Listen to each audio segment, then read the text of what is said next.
The click of a plastic brick snapping into place was one of the most satisfying sounds in the world. It was the sound of order, of a small piece of chaos being wrestled into a logical, predetermined form. Beside me, my 8-year-old son, Oliver, let out a little sigh of concentration, his brow furrowed as he scanned the complex diagram in the instruction booklet.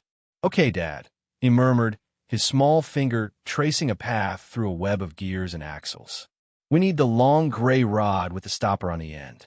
The L-shaped lift arm goes on it. See?" I smiled, ruffling his sandy brown hair. "I see, Chief Engineer. Your L-shaped lift arm coming right up." We were in the middle of our weekend's grand project, a Lego Technic mobile crane, a beast of a model with over 2,000 pieces.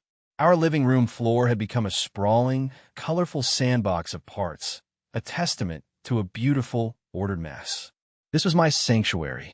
4 or 5 days a week, I was Graham Pierce, founder of Apex Data Security, a man who built intangible fortresses of code to protect the digital assets of massive corporations. I lived in a world of algorithms, firewalls, and encryption protocols. But on the weekends, I built tangible things with my son. We built worlds. And in this world, I wasn't just a coder or a businessman. I was a dad. I was Oliver's partner in creation. "The foundation is the most important part, Ollie," I had told him when we first opened the box. "If the chassis isn't perfectly rigid, the whole crane will buckle when you try to lift something heavy." He nodded seriously, absorbing the lesson with the gravity only an 8-year-old can muster.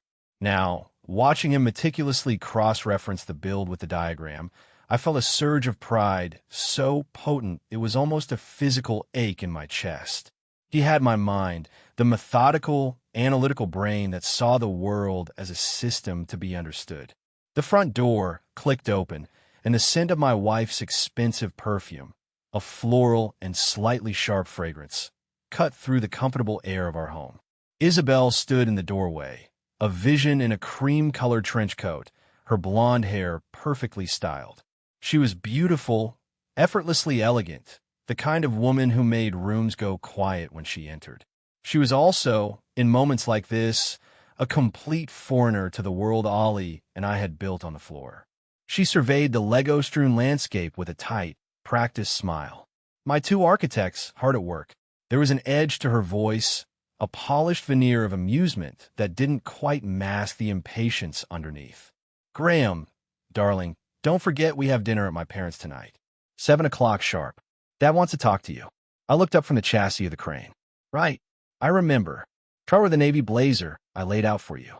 Not the gray hoodie," she added, her eyes flicking to the comfortable sweatshirt I was wearing. "Got it," I said, forcing a smile. Ollie looked up, his face falling slightly. "Does that mean we have to stop building?" Isabel's smile softened as she looked at him, a genuine warmth that she reserved almost exclusively for our son. "Just for tonight, sweetie. You can show Grandpa your progress tomorrow." She blew him a kiss and swept up the stairs, leaving the faint trail of her perfume and a subtle shift in the room's atmosphere. The comfortable silence was gone, replaced by the ticking clock of a social obligation I was dreading. Ollie sighed and picked up another piece. "I don't like going to Grandpa Arthur's house. It's too quiet, and there's nothing to build." I put my arm around his small shoulders. "I know, buddy, but it's important to your mom. We'll get through it. Then tomorrow, first thing, we make this crane lift something heavy." He brightened immediately. "Can we try to lift the cat?" I laughed, the tension in my shoulders easing. "Let's start with a book first, Chief. Let's start with a book." We worked for another hour, the quiet, satisfying clicks of plastic filling the room. But in the back of my mind, the foundation of my own life felt less than rigid. There was a slight tremor I couldn't quite identify, a hairline crack in the structure that I kept trying to ignore. The Davenport residence wasn't a house. It was a statement. A sprawling colonial mansion of white brick and dark green shutters. It sat on a manicured lawn that looked less like grass and more like a velvet carpet. Inside, the air was still and cool, smelling faintly of lemon polish and old money. Everything was pristine, curated, and breakable. It was a glass house, and I always felt like a bull walking through it. Arthur Davenport, my father-in-law, greeted me with a firm handshake that lasted a fraction of a second too long, a subtle power play he'd perfected over 40 years of corporate law. He was a senior partner at Davenport and Finch, a firm whose name was etched onto the cornerstones of half the skyscrapers in the city. He was tall, silver-haired, and possessed an aura of unshakable authority. "Graham," he said, his voice smooth and deep. "Good of you to make it. Isabel was just telling us about your latest project." He said the word project as if it were something a child did with macaroni and glue. "It's going well," I replied, my hand finding Isabel's. She gave it a light squeeze, a gesture that was supposed to look like spousal support, but felt more like a reminder to be on my best behavior. "We just landed a security contract with the entire Viridian banking network." Arthur raised an eyebrow, a flicker of something that might have been interest, but was more likely polite condescension. "Viridian, you say? Old man Hemlock's bank. Good for you. So, still playing with those little computer games of yours, are you?" There it was, the same line, delivered with a different inflection each time, but always with the same underlying message. What you do isn't real. It isn't tangible. It isn't a legacy of brick and mortar and courtroom victories. "It's a bit more complicated than games, Arthur," I said, keeping my tone level. "We're designing the systems that prevent multi-billion-dollar cyber heists. It's architecture, just with data instead of steel." Of course, he said, waving a dismissive hand as he turned to lead us into the dining room. Fascinating stuff. Dinner was a masterclass in passive aggression. The table was set with a dizzying array of silverware, and I watched as Isabel's mother, Margaret, recounted the dramatic saga of her charity gala's seating chart. The conversation orbited around topics I had no entry point to: regattas, art auctions, which family was summering where. I caught sight of Tristan Vance across the table. He was a lawyer at Arthur's firm, an old college friend of Isabel's whose presence at these family dinners had become increasingly common. He was everything I wasn't: effortlessly charming, Ivy League educated, dressed in a suit that probably cost more than my first car. He laughed easily at Arthur's jokes and engaged Margaret in a spirited debate about Impressionist art. I watched him and Isabel. I saw the way her laughter was a little brighter when she spoke to him, the way they shared a quick, knowing glance when Arthur made one of his pronouncements. A familiar, ugly feeling coiled in my gut. I told myself it was just my own insecurity, the feeling of being an outsider. I pushed it down. My system, my marriage was built on trust. I had to believe in its integrity. Later, as Arthur and I sat in his study with glasses of scotch that cost more per bottle than my weekly groceries in college, he finally got to the point. "Isabel worries about you, you know," he began, swirling the amber liquid in his glass. "She does."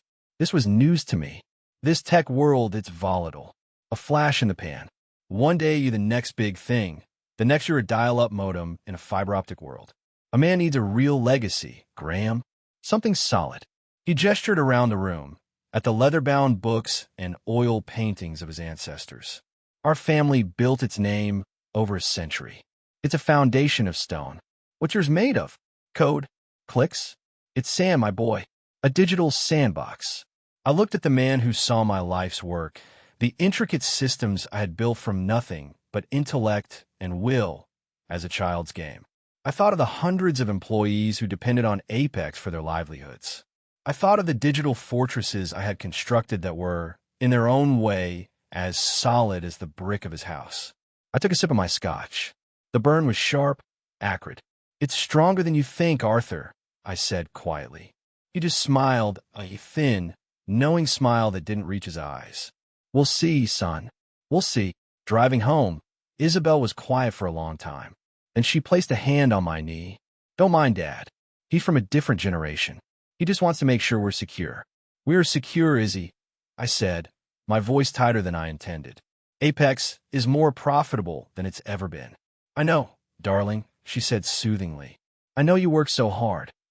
Her words were meant to be a balm, but they felt like a pat on the head. I looked over at her beautiful, placid face illuminated by the passing streetlights. And for the first time, I felt a genuine, terrifying thought surface in my mind, a system alert I couldn't ignore. I don't know this person at all. The day of Oliver's 8th birthday party arrived bright and unseasonably warm, a perfect late spring Saturday. I had been determined to make it a flawless event, a powerful counter-protocol to the creeping chill of the last few weeks. I wanted to surround my son with so much joy and normalcy that the cracks in our family's foundation would be sealed over, at least for a day. I was on the back patio, manning the grill, a king in my castle of lawn chairs and citronella candles. The air smelled of charcoal, freshly cut grass, and the sweet, smoky aroma of the barbecue sauce I'd spent the morning perfecting.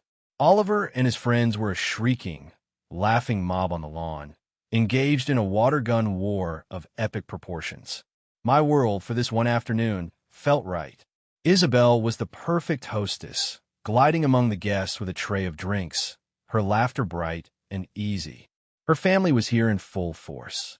Arthur and Margaret held court near the rose bushes, while Tristan, ever present, was charming a group of my neighbors.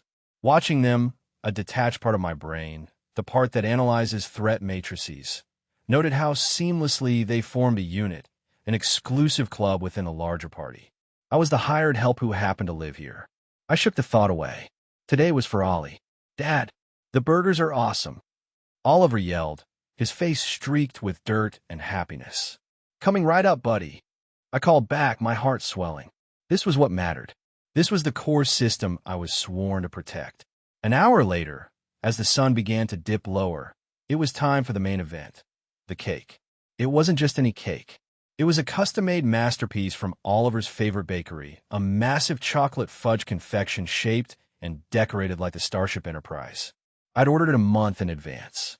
All right, everyone, time for cake, I announced to a chorus of cheers from the 8-year-old contingent. I headed into the kitchen through the sliding glass door. The cake sat on the granite island, a magnificent, sugary starship waiting for its captain. As I grabbed the lighter and a knife, I heard voices from the patio, drifting clearly through the open screen door. It was Arthur. He's good at this sort of thing, I'll give him that, Arthur said, his voice a low, dismissive rumble, playing the happy homemaker. But for God's sake, Isabel, you can't let this go on. You can't waste your life with a man who peaked building a phone app. The legacy of the Davenport name needs a successor, not a coder. My hand froze over the lighter. Every muscle in my body went rigid. The cheerful sounds of the party faded into a dull roar, like blood rushing in my ears. Then came Isabel's reply. Her voice was not the warm, placid tone she used with me. It was cold, sharp, and utterly devoid of emotion. It was the voice of a stranger. Don't worry, Daddy, she said. Tristan has looked at everything. The prenup is full of holes. He says Graham was so eager to seem like the big man, paying for everything himself, that he left himself wide open. The lawyer files on Monday. Monday, 2 days from now. A cold dread, so profound it felt like ice water flooding my veins, washed over me. But the next words were what shattered me. Arthur's voice was laced with avarice. And the company? That apex nonsense. That's the beauty of it, Isabel said, and I could almost hear the cruel little smile in her voice. Tristan says we can argue for a controlling interest. Frame it as marital property he built using my support and connections. We'll paint him as unstable, an obsessive workaholic unfit to have primary custody. We'll take the company, we'll take the boy, we'll take everything. By the time we're done, his precious sandbox will be ours. We'll take the boy. The world didn't just stop. It fractured. The floor seemed to drop out from beneath me. My son, my Oliver, a bargaining chip, a piece of property to be seized in a hostile takeover of my life. For a long, silent moment, I couldn't breathe. I looked at my reflection in the dark glass of the oven door. The face staring back was a mask of disbelief, a stupid, trusting fool who had just been handed the schematics to his own destruction. Rage, white-hot and volcanic, threatened to erupt. I wanted to storm out there, to scream, to smash things, to see the shock on their faces as their carefully laid plans were exposed. But another part of me took over. The data architect, the system builder, threat detected, critical system breach, core protocols compromised. Screaming was an emotional response. It was illogical. It would show my hand. It was what they expected from the unstable man they were planning to create. Do not react. Observe. Calculate. Contain. I took one deep, shuddering breath. Then another. I forced the rage down, compressing it into a cold, dense point of energy in my chest. I looked at the cake. I looked at the lighter in my hand. With a steadiness that terrified me, I picked up the cake platter. I walked to the screen door, my face arranged into a mask of benign, fatherly warmth. I slid the door open. Here we go, guys. Who's ready for hyperspace? The sight of me made them stop talking. Isabel's face was a perfect portrait of innocence. Arthur gave me a thin, paternal smile. Tristan nodded amiably. They had no idea. They saw the smiling fool, the happy homemaker, the man they were about to gut. They didn't see the architect behind the eyes, the man who was already redesigning the world around them to become their prison. I placed the cake on the patio table. I lit the 8 candles. I looked at my son, whose face was pure, unadulterated joy. "Make a wish, buddy," I said, my voice impossibly steady. He squeezed his eyes shut, then blew with all his might. The tiny flames vanished. Everyone cheered. I picked up the knife. I met Isabel's eyes over the top of the cake, and I smiled. It was the most genuine smile I had given all day. It was the smile of a man who had just found a new, all-consuming purpose. I wasn't just going to protect my son. I was going to burn their world to the ground. And I was going to use the very tools they underestimated, logic, data, and an intimate understanding of systems, to do it. They thought this was their game. They were about to find out they were just pieces in mine. The last guest left a little after 10. The house fell into a deafening silence, broken only by the hum of the refrigerator and the frantic, silent screaming inside my own head. Isabel was upstairs, humming as she went through her nightly skincare routine, utterly oblivious. She was a saboteur who believed her treachery was still a secret. Oliver was asleep, his face peaceful, a faint chocolate smudge still on his cheek. I stood in his doorway for a long time, watching the gentle rise and fall of his chest. He was the asset that mattered, the only part of the system that was truly irreplaceable. And they had threatened him. That was the point of failure, the one line they had crossed from which there was no return. I went downstairs, not to the living room, but to my office. My real sanctuary. It was a room of cool blues and grays, dominated by 3 large monitors. It was a place of order, of logic. Tonight, it felt like a war room. I sat in my chair, the leather cool against my skin, and stared at the blank screens. For an hour, I did nothing. I let the pain wash over me. It wasn't a hot, angry pain anymore. It was a vast, cold emptiness. 15 years of my life, a marriage I tried to build and protect, had all been a lie. I wasn't her partner. I was her project. A long-term investment she was now ready to cash out, with the help of her father and her lover. The condescending remarks from Arthur, the subtle digs from Isabel, her manufactured concern, it all replayed in my mind, but now with a chilling new clarity. It wasn't just classism or snobbery. It was the groundwork for a character assassination. They had been documenting my failures for years. My hand started to shake. A wave of pure, violent rage surged up, so powerful I felt my vision swim. I slammed my fist down on my solid oak desk. The sound was a dull, satisfying thud. My knuckles screamed in protest. The pain was real. It was a grounding point in the surreal horror of it all. I looked at the family photo on my desk, the 3 of us at Disney World last year, smiling, a perfect picture of a lie. I didn't smash it. I picked it up, looked at Isabel's smiling face, and felt nothing but a profound, Arctic cold. This wasn't a marriage to be saved. This wasn't a misunderstanding. This was a hostile infiltration. And you don't negotiate with infiltrators. You isolate them, you cut off their access, and you eradicate them from the system. My training, my entire professional life, took over. I wasn't a husband anymore. I was a security architect who had discovered a catastrophic internal threat. My thought process shifted, becoming a clinical, step-by-step analysis.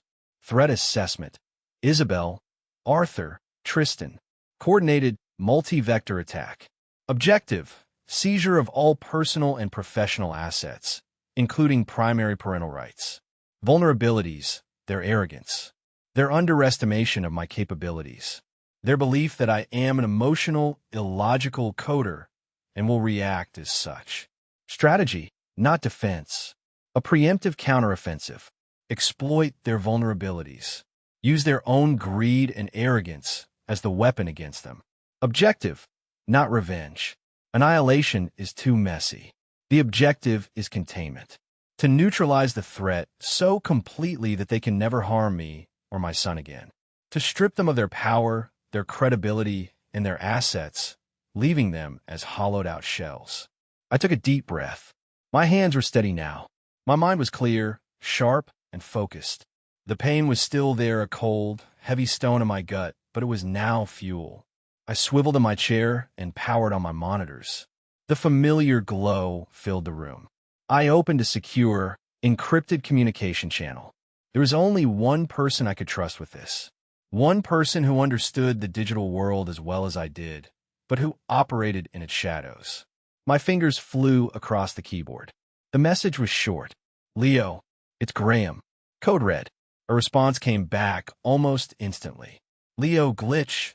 Rossi, my college roommate, a certified genius and a gray hat hacker who owed me more than one favor. What's the breach? Leo typed back. My reply was simple and chilling.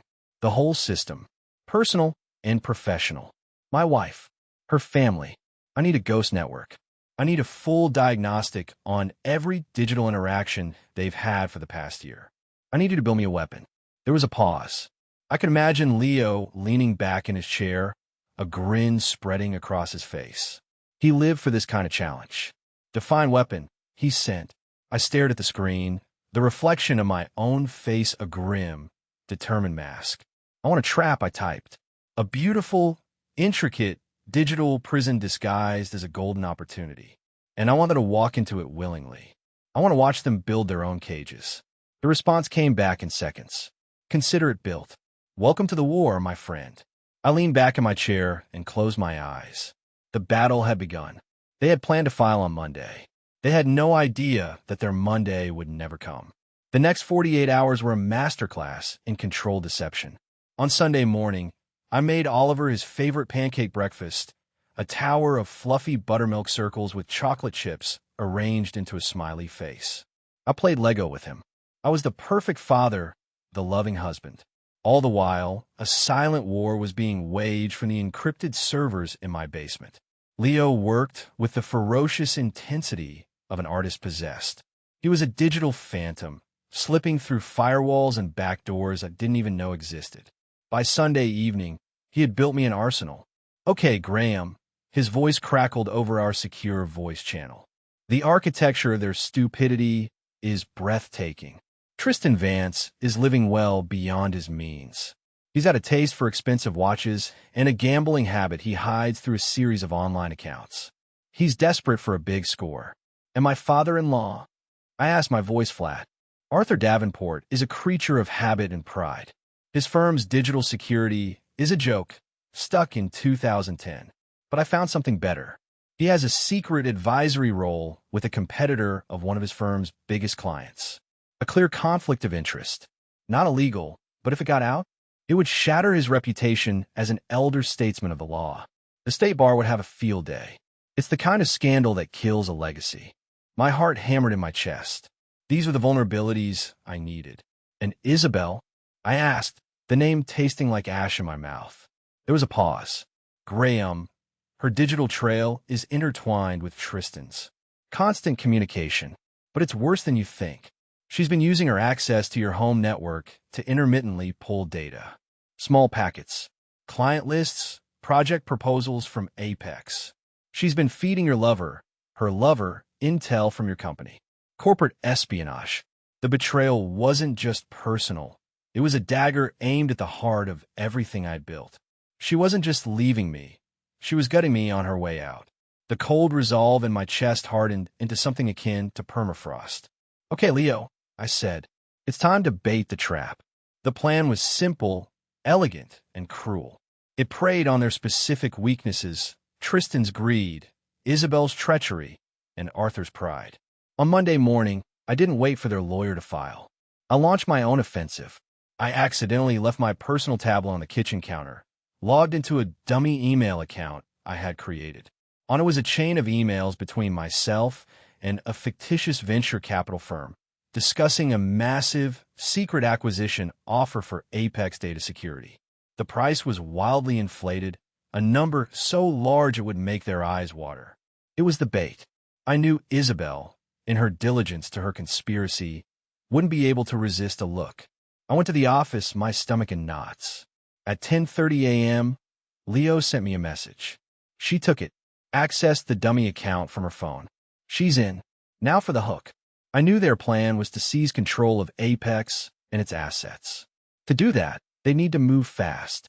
Leo and I had constructed the perfect tool for them. A beautiful, encrypted, offshore financial platform, supposedly based in the Cayman Islands, designed for the discreet transfer of large assets. Leo let a tip about this platform find its way to one of Tristan's less scrupulous online gambling forums. For a man like Tristan, looking for a way to hide and manage the massive payday he thought was coming, it was irresistible. It was also a Trojan horse. Every keystroke, every password, every transfer he made on that platform would be logged, recorded, and delivered directly to me. The trap was set. Now I just had to wait for the rats to get hungry. It took less than a week. The pressure of the impending divorce filing and the lure of the massive and fictitious acquisition made them reckless. Tristan, using the data Isabel had stolen, tried to poach one of my smaller clients as a show of force. He then, as we predicted, started moving his own funds into our honeypot platform, testing it out before the big score. It was time to start dismantling their world, piece by piece.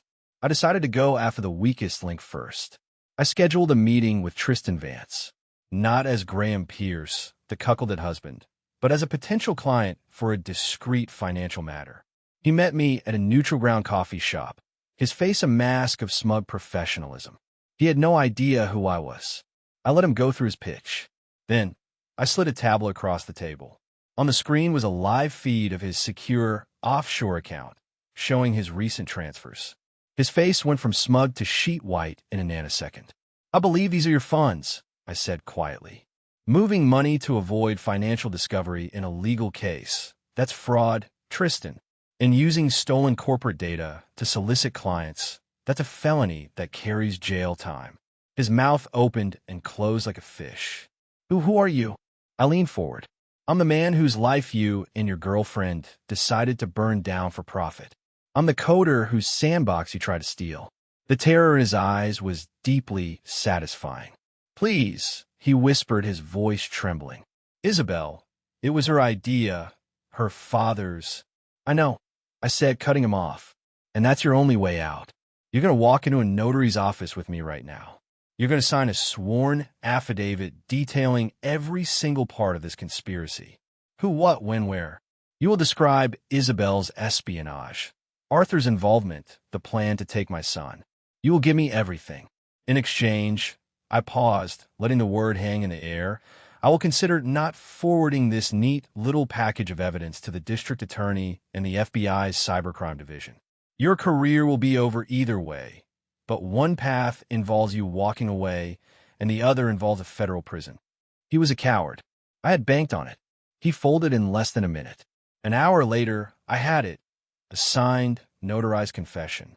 The first pillar of their glass house had been shattered. That evening, I came home to find Isabel in the kitchen, a glass of wine in her hand, looking triumphant. "I have a meeting with a new lawyer tomorrow, Graham," she said, her tone syrupy sweet, "just to get our affairs in order." "Is that so?" I said, walking to the counter and placing my briefcase down. "Yes, I think it's time we were both honest about the future." She was enjoying this, the slow-motion kill. "I agree," I said. "Honesty is important." I opened my briefcase and took out a single document.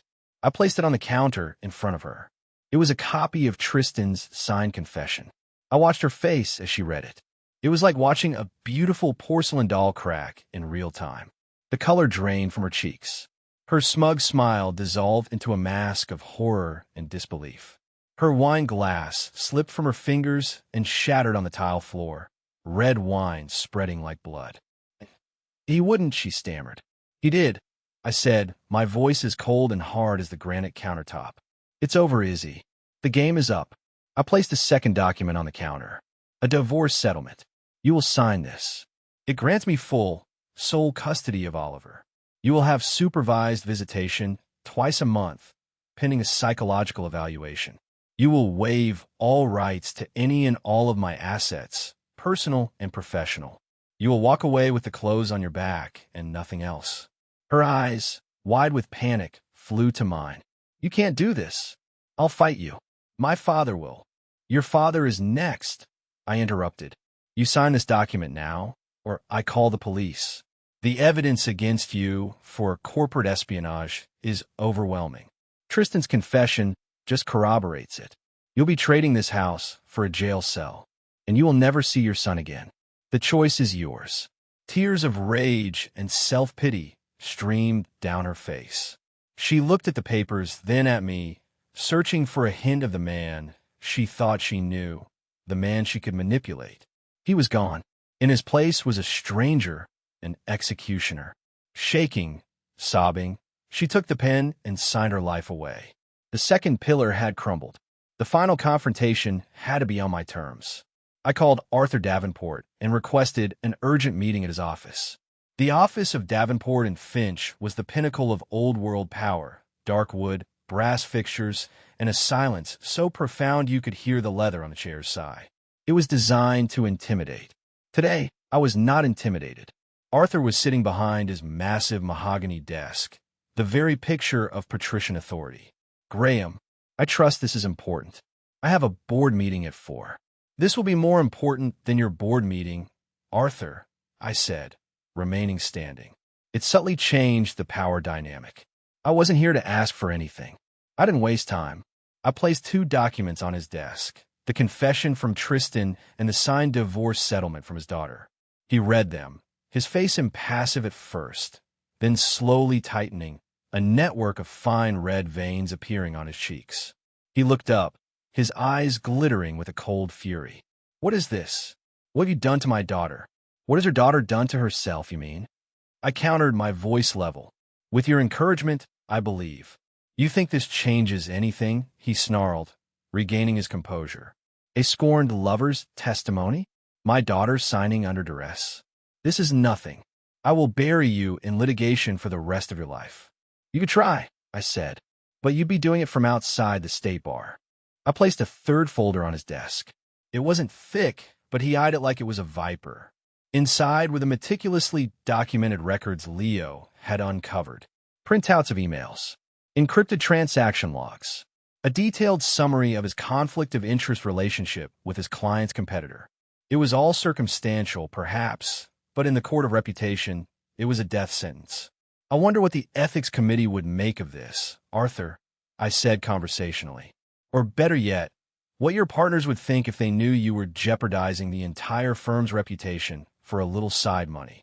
The name Davenport, a legacy built over a century, reduced to a grubby little scandal. It would be a shame.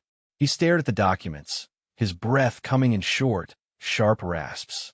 The mask of authority was gone. In its place was the raw, panicked face of a man watching his entire world burn down around him. He had built his life on a foundation of reputation, and I was holding the match. What do you want, you bastard? He finally whispered. I leaned forward, placing my hands on his pristine desk. You call my life's work a sandbox. You conspired to steal it and to take my son. You treated me as a temporary inconvenience to be discarded. What I want is consequence. I slid a final document across the desk. It was a stock transfer agreement. You will transfer 51% of your voting shares in this firm to a blind trust, a trust that I control. You will announce your immediate retirement, citing health reasons. You will remain a silent partner, drawing a salary, but you will have no power. You will never set foot in this office as a decision-maker again. You will become a figurehead in the empty kingdom you built. You will live out your days knowing that the coder you despised owns your legacy. He looked at me, his eyes filled with a hatred so pure it was almost beautiful. He knew he was beaten. I had attacked him not on his turf, the courtroom, but on mine, the world of data, evidence, and irrefutable proof. I had built a logical prison from which there was no escape. You do this, I said, my voice dropping to a near whisper, and the evidence of your indiscretions remains private. My gift to you. You refuse, and this folder gets emailed to every partner in this firm, the State Bar, and the Wall Street Journal before I leave the building. He slumped in his chair, a titan turned into a tired, old man. The fight was gone. The glass house had shattered. He picked up the pen, his hand shaking with rage. As the nib scratched across the paper, signing his empire over to me, I felt no joy, no triumph, just the cold, clean satisfaction of a complex system executing its final command perfectly. In the weeks that followed, the Davenport empire crumbled with quiet, brutal efficiency. Arthur's retirement was announced, sending ripples through the city's legal community. Isabel moved into a small, furnished apartment, a ghost of her former self, awaiting the first of her court-mandated supervised visits with a son who was beginning to ask difficult questions. Tristan Vance had vanished, his digital and physical footprints erased as if he'd never existed. I had won. It was a total, unconditional victory. Yet, as I sat in my office, now overlooking a company whose future was secure, I felt a profound and unsettling emptiness. The war was over, but the silence that followed was deafening. I had architected a flawless victory, but I hadn't factored in the cost to the architect. One evening, I found myself on a video call with Mr. Kenji Tanaka, the elder statesman CEO I had long admired. He was one of the few people I'd confided in, albeit in vague terms. He studied my face from the screen, his eyes wise and perceptive. "You look like a man who has won a war, Graham-san," he said, "but you do not look like a man at peace." I did what I had to do, I said, the words feeling hollow even to me. I protected my son. I protected my company.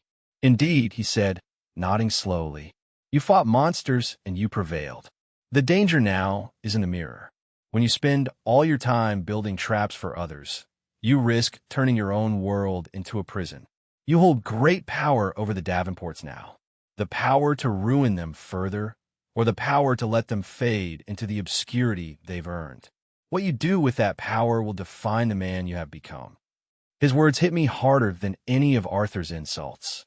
I had been so focused on deconstruction, on tearing down the rotten structure they had built, that I hadn't thought about what came next. What would I build in its place? I feel empty, Kenji, I admitted, the confession a weight off my chest. I thought I would feel vindicated. I just feel tired. That is the price of victory, he said gently. It is the feeling of a soldier who can finally lay down his arms. It is not a weakness. It is the beginning of rebuilding. Now, the real work begins. Not building traps, Graham-san. Building a home. I ended the call with his words echoing in my mind. He was right. The deconstruction was complete. It was time for a new architecture. 1 year later, the air was crisp with the promise of autumn. The living room floor was once again a sprawling landscape of plastic pieces, but the project was different. It was a massive, intricate model of a skyscraper, our own design, complete with internal struts and cross-bracing.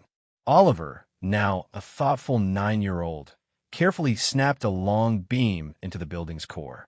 He'd been quiet since Isabel's departure, processing the upheaval in his own way.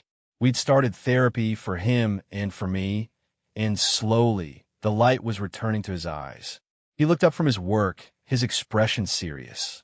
"Dad," he said, his voice quiet, "is this one strong?" I knew he wasn't just talking about the Lego tower.